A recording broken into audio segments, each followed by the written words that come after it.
Et si nos vêtements pouvaient inspirer plutôt qu'empoisonner? Dans cet épisode brut d'Avenue de la Marne, Coralie nous ouvre la porte de son atelier et de son enfance dans la minuscule rue des Clos. Très tôt, la future styliste des grandes maisons de luxe se sent née ailleurs. Elle rêve d'Afrique, d'étoffes qui racontent des histoires et d'un monde où la mode élève au lieu de détruire. Parce que l'itinéraire de Coralie prouve qu'on peut transformer une prise de conscience intime en un projet entrepreneurial à impact. Vous repartirez avec un shot d'audace, l'envie de revoir votre dressing et peut-être votre façon de voir le monde. Abonne-toi pour ne rien manquer de nos voyages intérieurs. Laisse-nous un commentaire si l'épisode t'a touché et partage-le à celles et ceux qui veulent eux aussi retourner chaque échec comme une victoire. Bonne écoute. C'est parti. Déjà, merci d'être là Merci à aujourd'hui. toi. Comme je t'ai dit, c'est un podcast authentique où on va replonger dans l'enfance, on va te découvrir. L'idée, pour commencer, c'est de te découvrir et de savoir qui tu es et ce que tu fais. Ok. Donc moi c'est Coralie. Merci à toi de m'avoir invitée. Et ce que je fais aujourd'hui, je suis en train de créer une marque de vêtements qui s'appelle Prestess et qui a pour mission de prendre soin de notre corps. C'est des matières qui sont non toxiques, confortables, principalement en jersey. Et c'est une alternative à tous les vêtements en synthétique qu'on porte directement sur notre peau, comme les sous-vêtements, les vêtements de sport, les maillots de bain, mais aussi quelques vêtements. Voilà. Donc c'est D'accord. principalement pour femmes. Pour femmes. Mm. Nous, les hommes, on est exclus de tout ça. Pour l'instant, ouais, de Prestess, je me Ok. concentre sur l'offre de femmes. C'est assez différent de créer pour l'homme et pour la femme. D'accord. Ok. Euh, je demande de te présenter. Bah, là, tu t'es présenté comme ça. Tu aurais pu te présenter autrement. Je sais que tu es maman aussi. Mm. Tu es une femme, une épouse. C'est important de le préciser pour moi. Parce que dans l'entrepreneuriat, il faut du temps. Mhm. Et d'allier les deux, c'est souvent compliqué. Tu sais, dans ce podcast, qui s'appelle du coup Avenue de la Marne, Avenue de la Marne, c'est parce que c'est là où j'ai grandi, c'est la rue où j'ai grandi, et j'estime que c'est important de se rappeler d'où on vient pour savoir où on va. C'est souvent dans le passé qu'on a les réponses du futur. Donc du coup, la première partie, elle va consister à replonger un petit peu dans ton enfance. Et si je te dis un nom de rue comme ça te parle ou pas? Bah, moi, c'était rue des Clos, Rue des Clos. Ok. là où j'ai grandi. Euh, Qu'est-ce que tu as appris là-haut? Euh, j'ai eu une enfance dans un petit village où il n'y avait pas beaucoup de monde. Et je rêvais de vivre dans un immeuble avec plein de monde. Donc dans ma grande maison, j'ai inventé des appartements et j'imaginais des familles. Ok. Voilà, je voyageais beaucoup dans ma tête quand j'étais petite. Tu voyageais beaucoup dans ta tête? Ouais, Ok. T'as voyagé beaucoup après ou pas? ouais, j'ai beaucoup voyagé après. Ok, d'accord. Si je te dis enfance, tu penses à quoi tout de suite? Hmm, ouais, beaucoup de visions et de rêves. Ouais, Et vraiment l'envie de concrétiser ses rêves. Et j'ai senti très tôt que j'avais des choses à matérialiser et à faire sur Terre. ok. Ta mission de vie, c'est ça? Ouais, je pense Tu... que c'est ça. Ouais. Assez rapidement, j'ai su que j'avais envie d'habiller les femmes, principalement même d'ailleurs. Et, euh, et voilà, et donc très vite, j'ai cherché à quitter... bon là, j'ai déjà 14 ans quand je te dis ça, mais Ouais, j'ai cherché à partir en ville et partir à la découverte de ok. l'apprentissage de ce métier et tout ça. Mais en fait, quand je repense à l'endroit où j'ai grandi, il y avait un peu un décalage. J'ai toujours eu un peu l'impression de Entre quoi et quoi? pas avoir été, tu vois, de pas être née au bon endroit. Ah, ok, ouais. Ouais. Du coup, ça veut dire que pour toi, t'aurais dû naître où? Bah, je pense dans une ville. Hmm. Ouais, t'as toujours été en Après, fait, je pense t'as que grandi dans un village et t'as été attiré Ouais. par la ville. Mm. Et pourquoi? Tu sais pourquoi ou pas aujourd'hui? Non, mais je pense que c'était nécessaire de passer aussi du temps dans la nature Hmm. et ça m'a inspiré énormément dans ce que je fais aujourd'hui. Ça Ah m'a ouais. peut-être apporté une autre conscience aussi des choses. Ok. Et quel genre d'enfant T'étais? Très déterminée. Ouais. Et oui, enfin, j'ai affirmé très tôt mes choix. Par exemple, tu vois, je mangeais pas de viande, pas de poisson, alors que là-bas, personne n'était végétarien, ni dans ma famille, ni autour de moi. Mhm. Euh, J'avais très peur des chiens, alors que tout le monde avait des chiens. Enfin, du coup, c'est pour ça que je te dis, j'avais toujours l'impression d'être un peu en décalage par Mhm. rapport au monde dans lequel j'étais. Mais voilà, j'ai tenu tête et j'ai tenu bon. Et puis, je suis partie T'es resté assez toi-même? rapidement. Ouais. Ouais. Je suis restée moi-même ouais, et j'ai appris pas mal de choses quand même. Hein. Et qu'est-ce qui te faisait vibrer quand t'étais jeune? Tu t'en rappelles ou pas? Hmm. Bah, les voyages, je pense. Ouais. Hmm. Et du coup, t'as voyagé? J'ai voyagé, oui, j'ai voyagé avec mes parents principalement en Europe, mais je rêvais d'Afrique. Je rêvais ouais, de l'autre bout du monde, d'Asie, d'Amérique. Je suis partie à 9 ans au Chili parce que mes cousins habitaient là-bas pendant 1 mois et demi, donc ça m'a beaucoup nourri. Mhm. J'ai découvert une autre langue, une autre culture. Et en fait, mes parents ont énormément voyagé avant de nous avoir, ma sœur et moi. D'accord. Et mon père est photographe, donc chez moi, il y avait des photos un peu partout dans la maison, tu vois, de paysages Mhm. enfin, sublimes et de paysages complètement différents de ceux que j'avais Ok. chez moi. Donc ça, c'est sûr que ça m'a nourri. Ouais. Et t'avais un rêve étant jeune? Ou des Ah rêves? oui, et bah, d'aller en Afrique, ça c'est sûr. Mhm. D'aller vivre en Afrique même. Mhm. Ça l'est Je pense toujours que ou très pas? tôt, je l'ai affirmé, ce rêve. Et ça l'est toujours? Et ça l'est C'est un rêve. toujours, ouais. Ok, Ouais, ça l'est toujours. d'accord.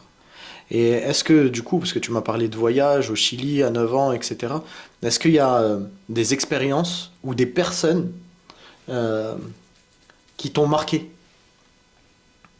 Ah oui, il y a des personnes, il y a... Et pourquoi aussi? Bah, déjà, mes parents, ça c'est sûr. Mhm. Euh, je pense que c'est ce trait de caractère aussi d'affirmer un peu, et d'avoir, enfin de tracer sa route, je le tiens aussi de mon père qui est très comme ça. Euh, Après, il y a des amis de mes parents qui m'ont beaucoup inspirée aussi, notamment une femme qui est camerounaise et qui m'avait, enfin qui allait peut-être m'emmener au Cameroun. Et donc ça m'avait vraiment, enfin je m'étais construit tout un rêve autour de ça. Euh, Après, dans l'enfance, vraiment petite enfance, c'est ça? Ouais. Ou un peu Bon, après. non, dans ton enfance en général, en fait, l'idée c'est de voir où tu vas toi et vers quel Hmm. âge tu te situes quand tu repenses à tout ça. En fait, tu vois, j'avais l'impression d'avoir comme des buts, mais sans que ce soit vraiment des gens qui m'inspirent ça. C'était plus déjà en moi. Enfin, je sais pas comment Ouais. l'expliquer. C'est T'as une l'impression sensation de... très bizarre, hein, mais j'ai Genre, t'es l'impression. né avec ça. Ouais, j'ai C'est vraiment ça? l'impression d'être née avec. C'est très bizarre, hein. Ok. Mais d'être née avec déjà. Bah, un peu une histoire, tu vois. Une histoire avec l'Afrique. Oui, notamment avec l'Afrique, Ouais. mais pas que. Ok. Il y a aussi avec la nature, avec tout ce qui est... Enfin, quand je parle de la nature, c'est vraiment la nature sauvage qui n'a pas été transformée par l'homme, aussi bien les animaux que les plantes, que Ah, d'accord. la nourriture. C'est pour ça que tu préfères les animaux sauvages que domestiques. Bah, je pense, ouais. Ok, d'accord. Bah, j'ai vraiment, depuis toute petite, un souci avec enfin, l'animal domestiqué. En fait, je comprends pas. Je trouve que c'est... Enfin, j'ai l'impression que c'est un Hmm. peu de la domination malsaine de l'homme, tu vois, d'avoir un chien au bout de sa laisse, par exemple, tu vois, et de lui dire couche-toi, assieds-toi. D'accord. Ok, ouais. Ok. C'est un truc pour moi, je sais pas, c'est pas Ouais, ouais, ok. naturel. D'accord. Ok. Euh, on va parler aussi bah, mindset. Mhm. Et un peu, du coup, t'es entrepreneuse. Mhm. Aujourd'hui, c'est ça? T'as toujours été entrepreneuse? Non, j'ai travaillé 10 ans, enfin un peu plus de 10 ans en CDI en tant que Mhm. styliste, notamment chez Dior et avant ça dans la haute couture Ok. à Paris. Et aujourd'hui, oui, je suis entrepreneuse depuis 2 ans, 2 ans et demi. Et pourquoi t'es pas restée en CDI? Tranquille? Bah, une grande envie alors, de liberté, mais en même temps, enfin, voilà, de liberté au niveau des horaires peut-être, Et aussi de... comment dire, quand je suis devenue mère, j'ai eu du mal avec l'autorité, pas l'autorité en soi, mais plus la hiérarchie et le fait que, enfin, je sais pas, j'étais pas libre de maîtriser mon temps, j'étais comme un peu rabaissée dans mon rôle de femme aussi, tu vois, et contrainte par beaucoup de hiérarchies qui n'étaient pas forcément en plus justes et constructives. Tu vois, enfin, quand c'est juste, c'est ok, mais bon, voilà. Donc j'avais envie de tester par moi-même et d'aller jusqu'au bout de... Sur les traces de ton père, quoi, qui Oui, était aussi. très... Ouais, qui est aussi un final, entrepreneur, du coup. Ah ouais, ok. C'est ce que j'allais te demander aussi. Est-ce qu'autour de toi, il y a des gens qui sont entrepreneurs, donc ton père? Oui, mon Ouais. père, ouais. Ta mère, non? Elle était Non, pas... ma mère était Non. professeure des écoles. Ok, d'accord. Et ça a été quoi est-ce que déjà ça a été compliqué, la bascule, ou pas? Ça a été compliqué de se sortir oui, du schéma. Bah déjà, peut-être parce que ça déclenche une peur d'insécurité financière, d'instabilité.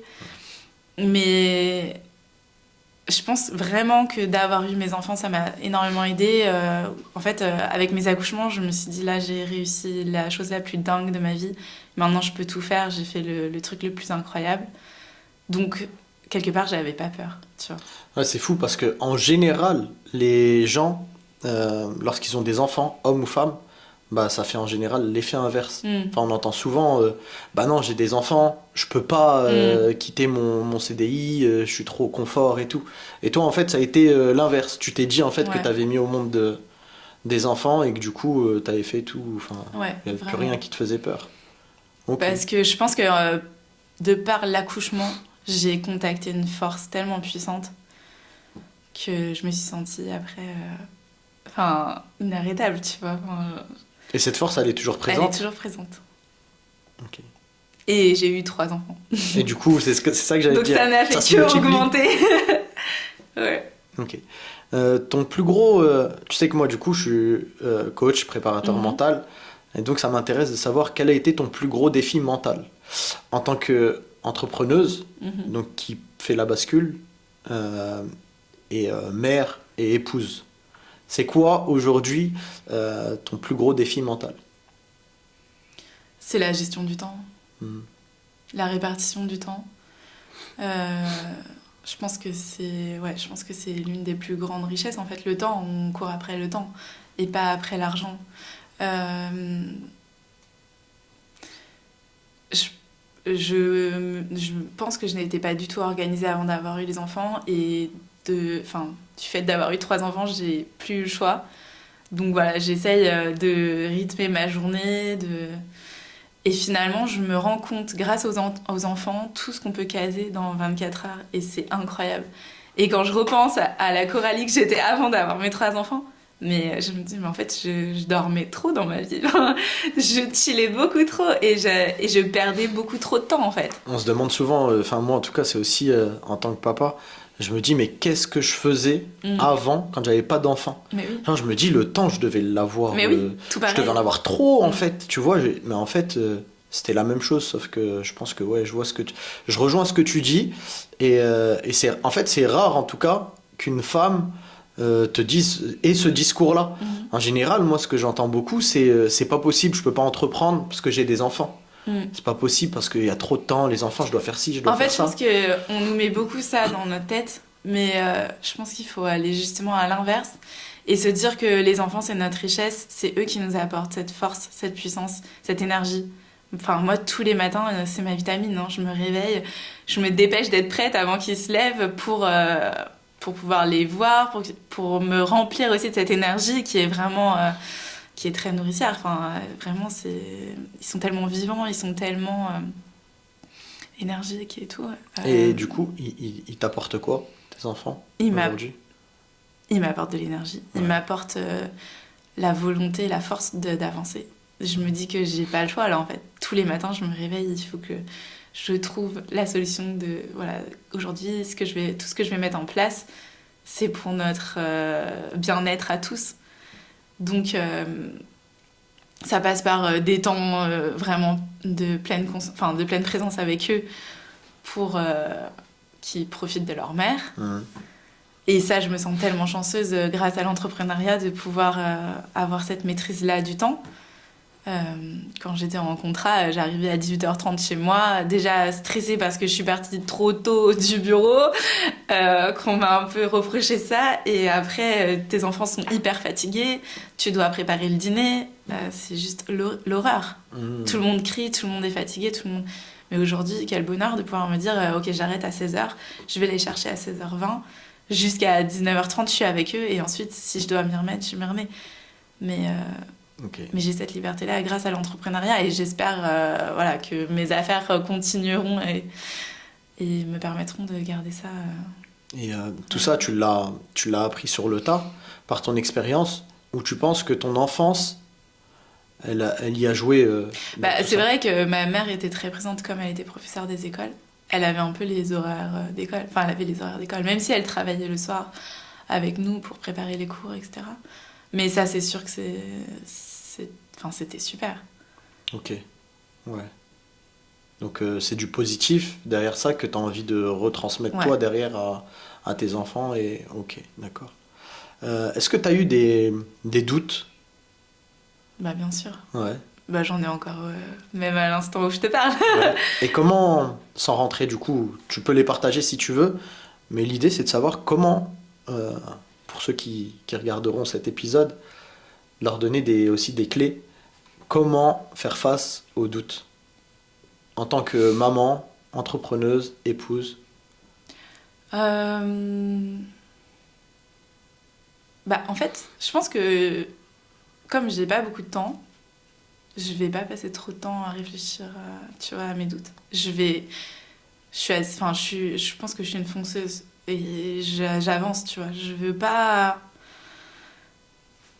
En fait, j'ai une vision, je sais que...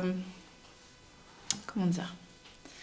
Je pense qu'il faut juste avancer et pas trop se poser de questions. Et si je me trompe de direction, pire, c'est pas très grave, tu vois. Il se passe quoi si tu te trompes de direction ?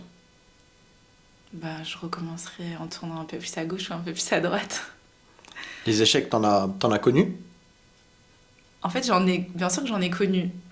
J'ai vécu des moments très difficiles comme tout le monde. Enfin, c'est sûr que le parcours de vie n'est jamais facile.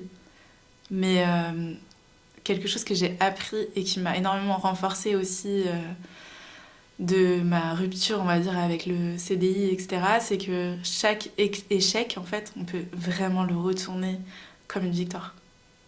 Ok. Et c'est ce que j'ai réussi à faire, et je me suis sentie tellement grandie de cette expérience. Et il faut pas rester dans le négatif. Derrière quelque chose qui fait mal, il y a toujours du positif, et c'est parfois même un cadeau, en fait. Et si on arrive à aller au-delà de la douleur qu'on peut ressentir parfois dans certaines situations, on peut se rendre compte de la chance qu'on a eue, en fait, de passer par là. Ok. Ouais, c'était ma prochaine question, c'était c'est quoi ton rapport à l'échec, mais je pense que du coup tu as répondu. Ok. Si je te disais de revenir 10 ans en arrière et de donner un conseil à Coralie, ce serait quoi ?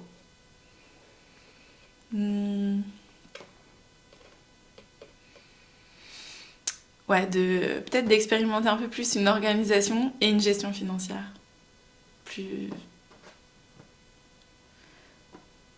Et en même temps, ça m'a permis de faire des beaux voyages et de faire des choses cool, mais je pense que j'ai très mal géré mon argent au début. Ah ouais ? Ouais. Bon, ça c'est dans l'entrepreneuriat ou il y a 10 ans. Ouais, il y a 10 ans, donc t'étais encore... Ouais. Ok. J'avais 24 ans, tu vois, c'était mes premiers salaires, etc. Mais je pense que dès le début, en fait, si j'ai un conseil à donner à quelqu'un qui a cet âge-là, c'est dès le début de commencer à épargner pour pouvoir faire des petits investissements, tester des petites... Voilà, moi, c'était pas du tout mon sujet à l'époque, et je pense qu'aujourd'hui, je serais contente si j'avais une petite rentrée d'argent grâce à un investissement que j'aurais pu faire à l'époque.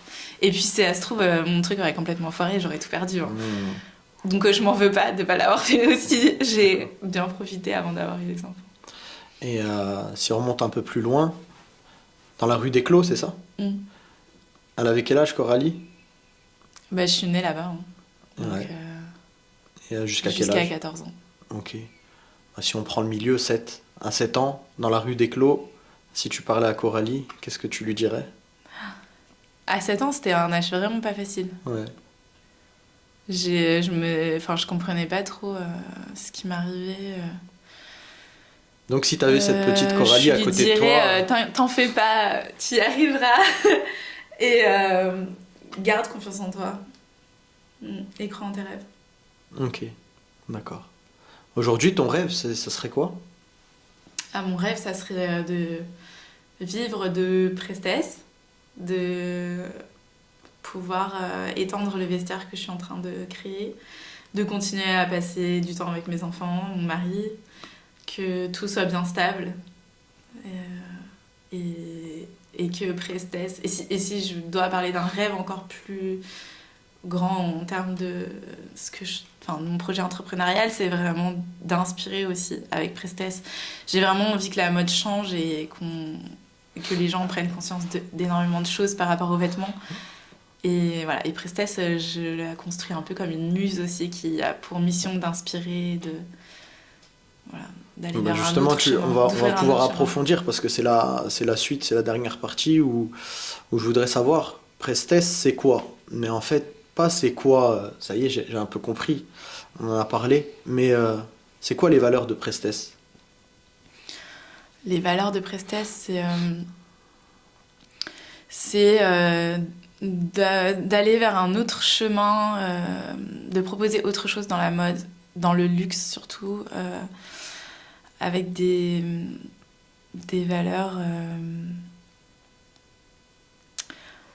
on va dire, des valeurs plus... Enfin, j'aime bien dire non toxiques parce qu'en vrai, je trouve que la mode a de la toxicité à plein de niveaux. En étant styliste, j'ai pu expérimenter ça dans les maisons de luxe, etc. Plein d'amis autour de moi aussi. On est dans un process qui est hyper violent. On fait parfois 6 collections par an, 10 collections par an. On est dans un process d'ultra création. Enfin, on doit tout le temps produire. Derrière, en fait, c'est des matières, c'est des champs de culture, c'est des process hyper longs, hyper rigoureux pour arriver à fabriquer du tissu. C'est des gens derrière qui vont couper, qui vont coudre, voilà. Et puis il y a tous les stylistes, tous les gens qui vont imaginer le concept, Et en fait, je trouve que la machine, elle va beaucoup trop vite et les marges sont parfois beaucoup trop importantes. Au final, on a un produit qui est pas du tout qualitatif et qui a épuisé les gens et la terre et qui est malsain et toxique pour notre corps. Parce que ce qu'on dépose sur notre peau chaque jour, en fait, ça nous pollue. Il y a beaucoup d'études qui sont en train de sortir et qui montrent que, par exemple, l'augmentation de l'autisme, l'asthme, même ça, c'est en parfois lien, ça? certains cancers sont liés à nos vêtements qu'on porte sur notre peau. Parce que, en fait, notre peau, elle absorbe tout. Elle est vivante. Nos pores, ils s'ouvrent, ils se referment. Et tous les microplastiques, toutes les teintures chimiques, ça pénètre notre peau et ça va dans notre sang. Ça contamine les fœtus des femmes, ça donne des enfants qui sont parfois autistes, malades, etc. Donc il y a de plus en plus d'études qui en parlent. Je pense que le business de la mode va freiner ça au maximum parce que c'est un peu... pour moi, c'est un peu une bombe qui va faire changer le comportement des gens au niveau de l'achat. Et voilà, Prestesse, je veux vraiment positionner cette marque sur cette nouvelle direction d'une mode saine. Au-delà de ça, c'est aussi... Je fais pas de collection, je vais créer un vestiaire qui va perdurer dans le temps et qui va s'étendre. Je trouve que ça n'a pas de sens de changer de vestiaire tous les 6 mois. Surtout que les saisons, aujourd'hui, elles sont plus vraiment présentes. Et on a envie de garder nos pièces, je pense aussi. On a envie de durabilité dans les vêtements. Okay. Là, ce que j'entends, c'est un peu allier mode et conscience, en fait. Bien sûr, ouais. C'est une mode consciente. Et après, j'aime pas trop utiliser ce terme parce qu'aujourd'hui, c'est beaucoup utilisé dans beaucoup de discours marketing et notamment dans le greenwashing. Donc, on va penser tout de suite à la terre, etc. Mais moi, ce que j'ai envie de dire aux gens, c'est penser aussi à vous et à ce que vous mettez chaque matin sur votre peau et l'impact que ça a sur votre santé. Ok, intéressant. Et surtout qu'on peut aller à l'inverse, encore une fois, de ce problème. En créant Prestesse, je me suis rendu compte de plein de richesses en termes de matière, de bénéfices que ça peut apporter à notre corps, à notre peau, à notre santé. C'est ça que j'allais te demander, j'allais te dire. Ouais. Et à la différence des autres, ce que toi tu proposes, c'est quoi concrètement? C'est des matières qui sont innovantes par des procédés en fait, qui sont beaucoup moins chimiques, beaucoup moins toxiques, et des fibres qui ont des vertus pour nous. Par exemple, la fibre d'algues, donc c'est extrait de culture d'algues, qui sont tissées ensuite, et ça a des vertus antibactériennes, ça te permet de respirer, d'avoir une peau qui respire mieux. On appelle même ça la beauty fiber parce qu'apparemment ça prend aussi soin de ta peau, ça te donne. Donc voilà, ça par exemple, je l'ai expérimenté pour créer un maillot de bain, parce qu'aujourd'hui nos maillots de bain ils sont en polyamide, donc c'est du plastique. Et le pire c'est aussi le plastique recyclé, parce qu'en fait le plastique recyclé, le polyester au polyamide recyclé, aujourd'hui il y a beaucoup de marques qui se disent écologiques parce qu'elles recyclent leur matière. En fait, pour moi c'est complètement faux, c'est beaucoup plus polluant. La fibre est plus courte, les microplastiques se libèrent encore plus, et donc ça se rejette encore plus sur notre corps et aussi dans l'eau et de lavage, etc. Donc on pollue encore plus. Et tout ça, est-ce que ça coûte plus cher? Alors, je sais que là, dans l'étape où tu en es, c'est vraiment dans la conception, tu es en train de tout structurer, mais est-ce que tu sais déjà si c'est quelque chose qui coûte plus cher ou pas? Alors oui, ma marque, elle se positionne clairement en haut de gamme. Ce que je veux aussi, c'est sûr que ma marque va coûter cher, plus cher que en tout cas les marques, grand public aujourd'hui, parce que il faut aussi qu'on redonne de la valeur aux vêtements. C'est pas possible d'acheter un t-shirt 10 €. C'est une aberration en fait. On est allé beaucoup trop loin dans le textile, et en fait la vérité derrière tout ça, c'est des gens, comme on a pu le voir, qui sont esclaves, qui sont sous-payés, des conditions atroces, si c'est du coton, c'est des champs qui sont ultra traités, donc hyper nocifs et pour la terre et pour notre santé quand on porte le t-shirt qu'on a payé 3 € ou 10 €. Et derrière tout ça, en fait, c'est ça que je veux ouvrir avec Prestesse, c'est tout l'envers du décor et ce qui se passe. En fait, tout le process du début jusqu'à la fin d'un vêtement, il y a énormément d'opérations, il y a énormément de voyages, il y a énormément d'allers-retours partout. Enfin, même si notre produit il a été cousu en France, au final, si tu retraces toute la filière, de la fibre jusqu'au tissu, ça a fait... Et là, tout ce que tu dis, tu vois, moi par exemple, j'en ai jamais entendu parler. Et je pense que beaucoup n'en entendent pas parler. Comment t'expliques que, en fait, que personne n'en entende parler de ça, personne soit sensible à ça? On est sensible à quoi? Aux déchets, dans l'eau, etc., trier nos déchets. Mais moi, je l'apprends là, ce que tu dis, parce que, pour l'instant, c'est dédié aux femmes. Mais en fait, moi, quand j'entends ce que tu dis, ça m'alerte un petit peu, et je me dis, déjà, Prestesse homme, ça serait bien aussi.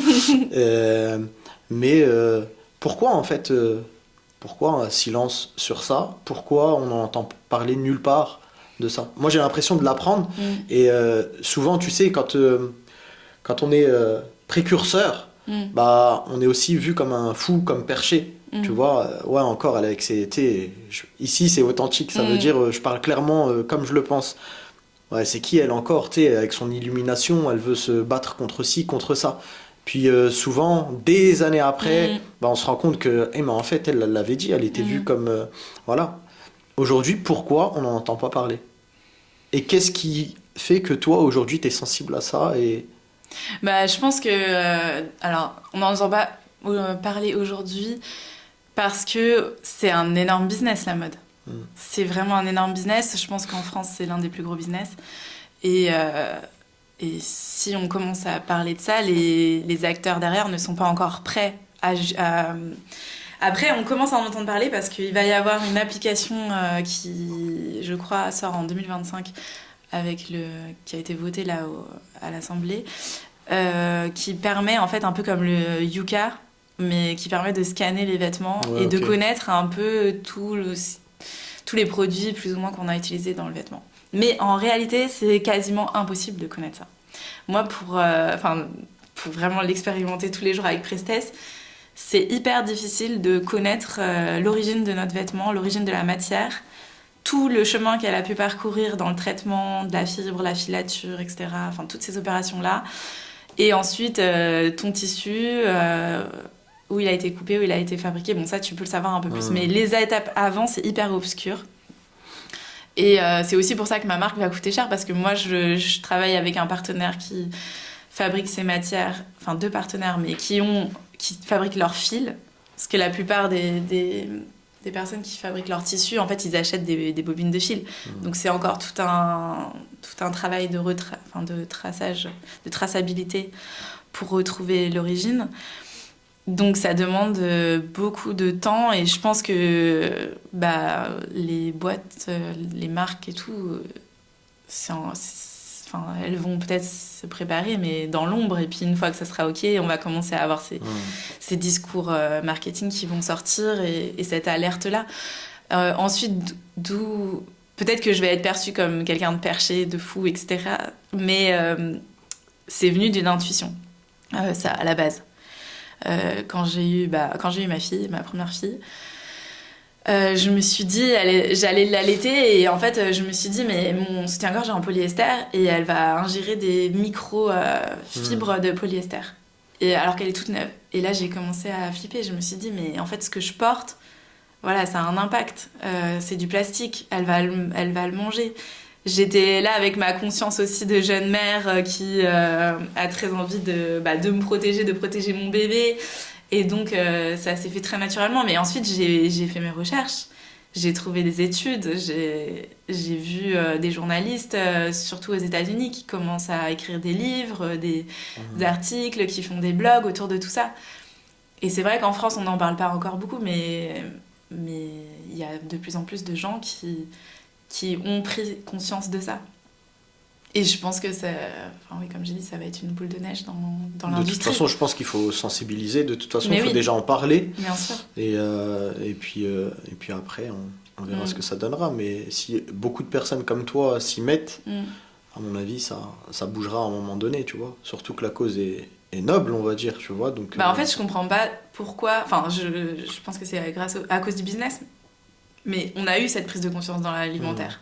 Avec le bio, etc., on a pris conscience que ce qu'on mangeait, c'était pas forcément bon pour nous. Après, on l'a eu dans la cosmétique aussi.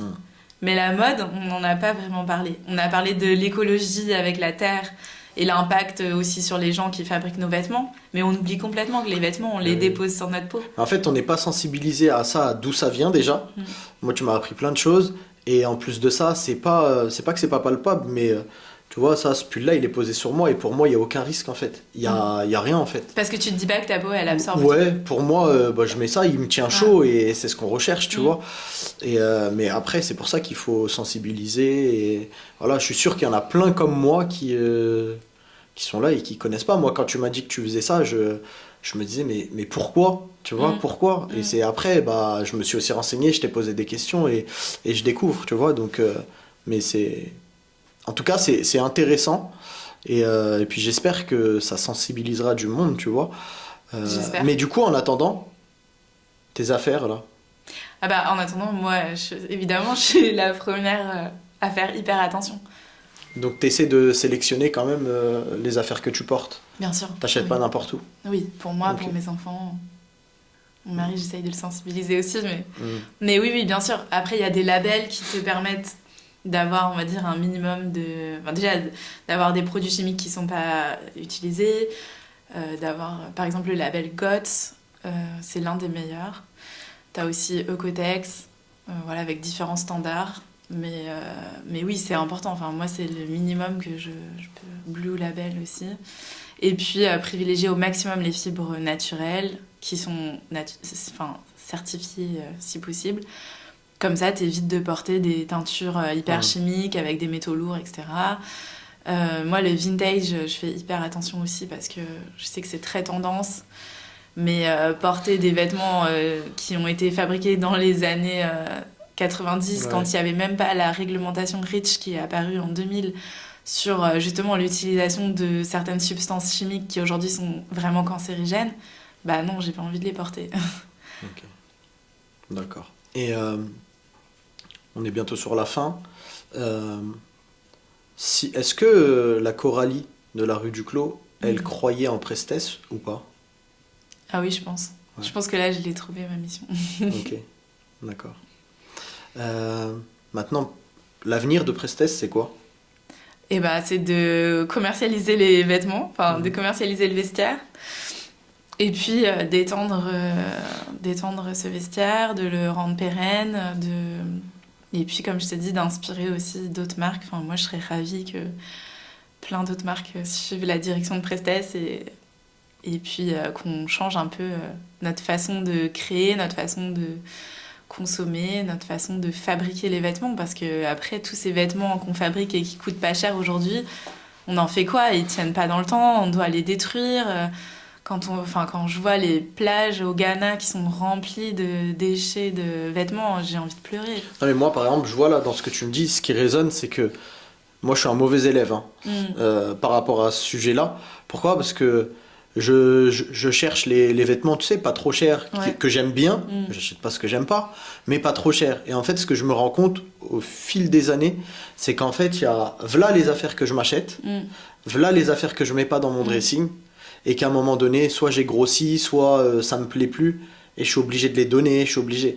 Et le constat que je fais, c'est qu'en fait, bah, je perds beaucoup d'argent Bien sûr. à acheter des. Mais Et bien je me sûr. dis, enfin, c'est même pas je me dis, hein.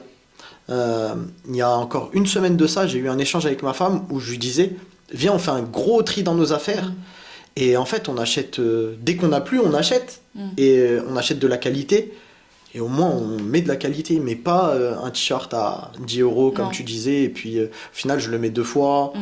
Je vois, il fait plus la même taille. Enfin, voilà, ça me. Ouais, intéressant. Non, mais bien sûr. On se donne rendez-vous quand pour Prestesse avec les premières commercialisations? Et ben, j'aimerais être en phase avec les saisons. Donc j'aimerais bien lancer Prestesse au printemps. Au printemps, Ouais. ok, 2025. 2025, en sortant quelques pièces. Ok, d'accord. Commercialisées. Ouais, Ok. Euh, Dernière chose, si tu avais un message à transmettre aux Mm. gens pour impacter, je crois que c'est ce que tu veux aussi, ça serait quoi Mm. aux futures générations? De vivre en conscience, mais tous les aspects de notre vie. Aussi bien la consommation, l'alimentation, la gestion de notre temps, l'amour qu'on donne aux autres, d'être conscient de chaque chose qu'on fait. Mm. C'est beau. Et où est-ce que du coup on peut te retrouver? Sur les réseaux? Sur l'Instagram Prestesse. Je le mettrai en Ok. lien. Et j'ai aussi un TikTok qu'il faut que je